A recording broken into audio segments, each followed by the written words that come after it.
اے نظر بد کا عقیدہ رکھنے والے، میں تجھ سے مخاطب ہوں۔ اگر تو اس عقیدے کا قائل ہے کہ نظر بد لگتی ہے تو آج سب سے پہلے میرے اوپر ٹیسٹ کر۔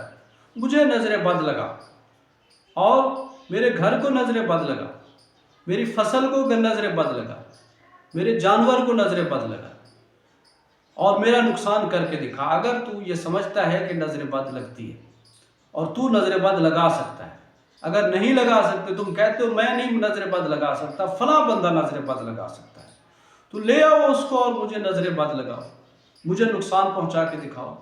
اور یہ چیلنج ہے میرا، پوری دنیا سے ایسا آپ کو کوئی آدمی نہیں ملے گا جو یہ چیلنج کرے کہ میں نظر بد لگاتا ہوں اور میں فلاں بندے کو نقصان پہنچا سکتا ہوں، یا فلاں کی سواری کو نقصان پہنچا سکتا ہوں، یا فلاں کی فصل کو نقصان پہنچا سکتا ہوں، یا گھر کو نقصان پہنچا سکتا ہوں، یا کاروبار کو نقصان پہنچا سکتا ہوں۔ تو آؤ سب سے پہلے میرے اوپر ٹیسٹ کرو اور مجھے نقصان پہنچا کے دکھاؤ۔ اگر واقعی تم سچے ہو اور اگر ایسی بات نہیں ہے تو پھر اس عقیدے سے باز آ جاؤ۔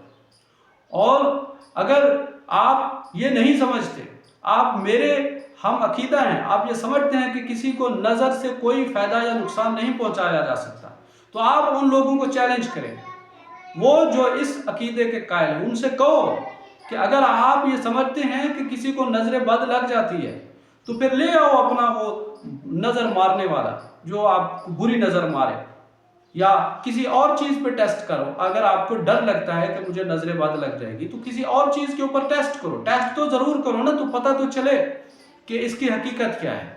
یہ ایک جھوٹ کا پلندہ ہے، اس میں کوئی ایسی حقیقت نہیں ہے کہ نظر بد سے، نظر تو ہوتی نہیں ہے، کوئی نظر بد نہ ہوتی ہے نہ نظر رحمت ہوتی ہے، بلکہ یہ نظر تو ایک سائٹ ہے، یہ تو ایک دکھائی دینے کی چیز ہے، یہ تو ایک بصارت ہے۔ اس سے کون سی نظر بری ہو گئی یا نظر اچھی ہوگی؟ نظر تو ایک دیکھنے کا عمل ہے۔ تو اگر آپ نظر سے کسی کو فائدہ یا نقصان پہنچا سکتے ہیں تو پھر آپ اس قرآن کی آیت کا کیا کریں گے؟ کیا آپ نے قرآن نہیں پڑھا؟ کیا آپ ایمان والے نہیں ہیں؟ کیا آپ کو اللہ کے اس فرمان سے سمجھ نہیں آتی؟ تو میں آج آپ کو سورہ توبہ کی ایک آیت سناتا ہوں، آپ اس کو غور سے سمجھیں۔ اعوذ باللہ من الشیطان الرجیم، بسم اللہ الرحمن الرحیم۔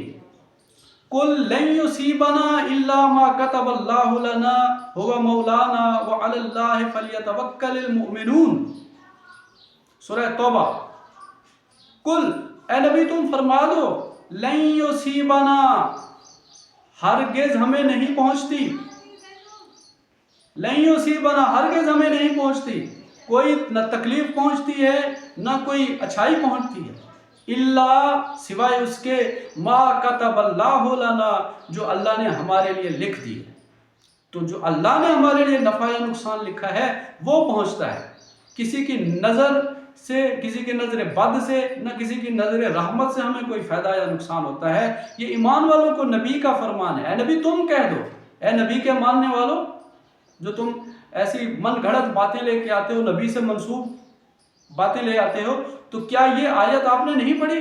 اللہ اپنے نبی کو فرما رہے ہیں، قل لن یصیبنا الا ما كتب اللہ لنا، اے نبی تم کہہ دو کہ ہمیں ہرگز کوئی چیز نہیں پہنچتی، نفع یا نقصان نہیں پہنچتا، الا ما كتب اللہ لنا، سوائے اس کے جو اللہ نے ہمارے لیے لکھا ہوا ہے۔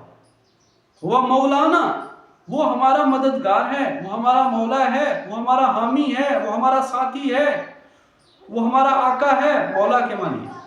وَعَلَى اللَّهِ فَلْيَتَوَكَّلِ الْمُؤْمِنُونَ، اور ایمان والے اللہ ہی پر توکل کرتے ہیں، اللہ پر بھروسہ کرتے ہیں۔ تو اے لوگو، ہمیں اللہ پر بھروسہ ہے، ہمیں کوئی چیز نقصان نہیں پہنچا سکتی ماورائے اسباب، بغیر اسباب کے نہ کسی کوئی چیز ہمیں نقصان پہنچا سکتی ہے نہ نفع پہنچا سکتی ہے۔ ہاں، اسباب کے ساتھ بھی اگر کوئی چیز نفع یا نقصان پہنچا سکتی ہے تو وہ بھی اللہ کی طرف سے لکھا ہوا ہے۔ اگر آپ کہتے ہیں کہ نظر سے کسی کو نقصان یا نفع پہنچایا جا سکتا ہے تو آپ چیلنج لے آؤ اس بڑے نظر بد مارنے والے کو جو ہمیں نفع یا نقصان پہنچائے، یا آپ خود اس کا ٹیسٹ کیوں نہیں کر لیتے؟ اگر اس میں کوئی سچائی ہے تو آپ کو ضرور معلوم ہو جائے گا۔ اقول قولی ھذا استغفر اللہ استغفر اللہ استغفر اللہ۔